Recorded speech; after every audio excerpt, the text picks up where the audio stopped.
अब्रहा के हाथी को उठाने की मुसलसल कोशिश जारी थी कि अचानक समंदर की तरफ से उनकी तरफ अल्लाह ताला ने अबाबिलों को भेज दिया। वो टिड्डियों के झुंड की तरह आए।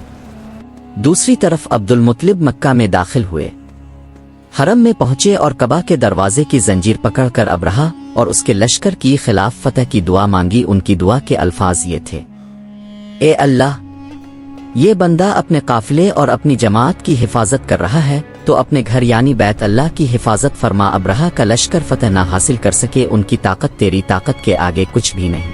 आज सलीब कामयाब ना हो। सलीब का लफ्ज़ इसलिए बोला कि अब्रहा ईसाई था और सलीब को ईसाई अपने निशान के तौर पर साथ लेकर चलते हैं।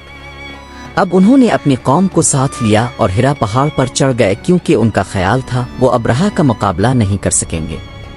और फिर अल्लाह ताला ने परिंदों के झुंड भेज दिए। ये परिंदे चिड़िया से कदरे बड़े थे। इनमें से हर परिंदे की चोंच में पत्थर के 3-3 टुकड़े थे। ये पत्थर परिंदों ने अब्रहा के लश्कर पर गिराने शुरू किए। जो ही ये पत्थर उन पर गिरे, उनके टुकड़े टुकड़े हो गए।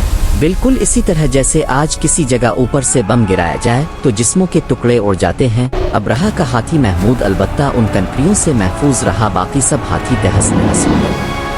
ये हाथी 13 अदद थे, सब के सब खाए हुए नुहसत के मानिंद हो गए, जैसा कि सूरत अल-फील में आता है। अब्रहा और उसके कुछ साथी तबाही का ये मंजर देखकर बुरी तरह भागे, लेकिन परिंदों ने उनको भी ना छोड़ा। अब्रहा के बारे में तबकात में लिखा है कि इसके जिस्म का एक एक उज़्व अलग है कर गिरता चला गया, यानी वो भाग रहा था और उसके जिस्म का एक एक हिस्सा अलग है कर गिर रहा था। दूसरी तरफ अब्दुल मुत्तलिब इस इंतजार में थे कि कब हमला होता है, लेकिन हमला आवर जब मक्का में दाखिल न हुए तो वो हालात मालूम करने के लिए नीचे उतरे। मक्का से बाहर निकले तब उन्होंने देखा सारा लश्कर तबाह हो चुका है। खूब माल गनीमत उनके हाथ लगा, बेशुमार सामान हाथ आया। माल में सोना चांदी भी बेतहाशा था। लश्कर में से कुछ लोग ऐसे भी थे जो वापस नहीं भागे थे, ये मक्का में रह गए थे। इनमें अब्रहा के हाथी का माउत भी था, जो महमूद को आगे लाने में नाकाम रहा था। हमारे नबी हजरत मोहम्मद सल्लल्लाहु अलैहि वसल्लम इस वाक़या के चंद दिन बाद पैदा हुए। अब जिस मकान में पैदा हुए वो सफ़ा पहाड़ी के करीब था। हजरत काब अहबार रज़ी अल्लाह अन्हु रवायत करते हैं कि मैंने तौरात में पढ़ा था कि रसूल अल्लाह सल्लल्लाहु अलैहि वसल्लम की पैदाइश मक्का में होगी। ये काब पहले यहूदी थे, इसलिए तौरात पढ़ा करते थे। दुनिया में आते ही हुजूर अकरम सल्लल्लाहु अलैहि वसल्लम रोए। हजरत अब्दुर्रहमान बिन उफ रज़ी अल्लाह अन्हु की वालिदा कहती हैं कि जब हजरत आमना के यहाँ विलादत हुई तो मैं वहाँ मौजूद थी। अब सल्लल्लाहु अलैहि वसल्लम मेरे हाथों में आए। ये गालिब दाया थी, उनका नाम शिफा था। फरमाती है जब अब मेरे हाथों में आए तो रोए।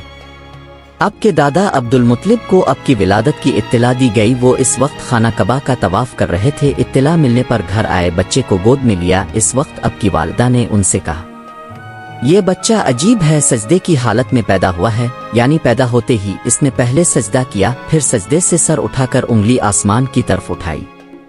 अब्दुल मुत्तलिब ने आपको देखा, इसके बाद आपको कबा में ले आए, आपको गोद में लिए रहे और तवाफ करते रहे। फिर वापस लाकर हजरत आमना को दिया। आपको अरब के दस्तूर के मुताबिक एक बर्तन से ढांपा गया, लेकिन वो बर्तन टूटकर आपके ऊपर से हिट गया। इस वक्त आप अपना अंगूठा चूसते नजर आए।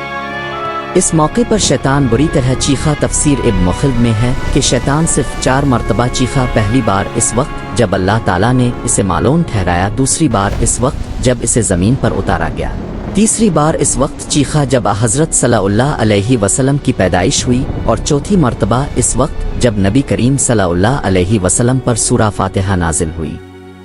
इस मौके पर हजरत हस्सान बिन साबित रज़ी अल्लाह अन्हु कहते हैं, मैं 8 साल का था, जो कुछ देखता और सुनता था इसको समझता था। एक सुबह मैंने यसरब यानी मदीना मुनव्वरा में एक यहूदी को देखा। वो एक ऊंचे टीले पर चढ़कर चला रहा था। लोग इस यहूदी के गिर्द जमा हो गए और बोले, क्या बात है, क्यों चीख रहे हो?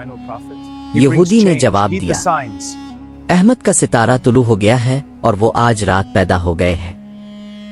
हजरत काब अहबार रज़ी अल्लाह अन्हु फरमाते हैं कि मैंने तौरात में पढ़ा है कि अल्लाह ताला ने हजरत मूसा अलैहि अस्सलाम को हजरत सल्लल्लाहु अलैहि वसल्लम की विलादत के वक्त की खबर दे दी थी, और हजरत मूसा अलैहि अस्सलाम ने अपनी कौम बनी इसराइल को इसकी इत्तला दे दी थी। इस सिलसिले में उन्होंने फरमाया था, तुम्हारे नज़दीक जो मशहूर चमकदार सितारा है, जब वो हरकत में आएगा तो वही वक्त रसूल अल्लाह सल्लल्लाहु अलैहि वसल्लम की पैदाइश का होगा।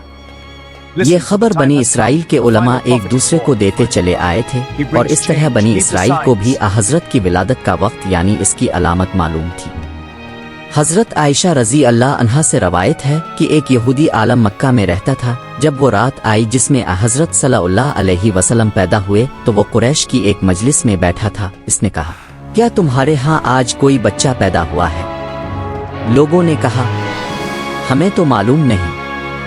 اس پر اس یہودی نے کہا، میں جو کچھ کہتا ہوں اسے اچھی طرح سن لو، آج اس امت کا آخری نبی پیدا ہو گیا ہے اور قریش کے لوگوں وہ تم میں سے ہے، یعنی وہ قریشی ہے، اس کے کندھے کے پاس ایک علامت ہے یعنی مہر نبوت، اس میں بہت زیادہ بال ہیں یعنی گھنے بال ہیں اور یہ نبوت کا نشان ہے، نبوت کی دلیل ہے۔ اس بچے کی ایک علامت یہ ہے کہ وہ 2 رات تک دودھ نہیں پیے گا۔ ان باتوں کا ذکر اس کی نبوت کی علامات کے طور پر پرانی کتب میں موجود ہے۔ علامہ ابن حجر نے لکھا ہے کہ یہ بات درست ہے، اپنے 2 دن تک دودھ نہیں پیا تھا۔ یہودی عالم نے جب یہ باتیں بتائیں تو لوگ وہاں سے اٹھ گیا۔ ناؤ یہودی کی باتیں سن کر بہت حیرت ہوئی تھے۔ جب وہ لوگ اپنے گھروں میں پہنچے تو ان میں سے ہر ایک نے اس کی باتیں اپنے گھر کے افراد کو بتائیں۔ عورتوں کو چونکہ حضرت آمنہ کے ہاں بیٹا پیدا ہونے کی خبر ہو چکی تھی، اس لیے انہوں نے اپنے مردوں کو بتایا ہے، ذرا چل کر مجھے وہ بچہ دکھاؤ۔ لوگ اسے ساتھ لیے حضرت آمنہ کے گھر کے باہر آئے، ان سے بچہ دکھانے کی درخواست کی۔ آپ نے بچے کو کپڑے سے نکال کر انہیں دے دیا۔ لوگوں نے آپ کے کندھے پر سے کپڑا ہٹایا۔ یہودی کی نظر جوں ہی مہر نبوت پر پڑی، وہ فوراً بے ہوش ہو کر گر پڑا۔ اسے ہوش آیا تو لوگوں نے اس سے پوچھا، تمہیں کیا ہو گیا تھا؟ جواب میں اس نے کہا، میں اس غم سے بے ہوش ہوا تھا کہ میری قوم میں سے نبوت ختم ہو گئی، اور اے قریشیو، اللہ کی قسم، یہ بچہ تم پر زبردست غلبہ حاصل کرے گا اور اس کی شہرت مشرق سے مغرب تک پھیل جائے گی۔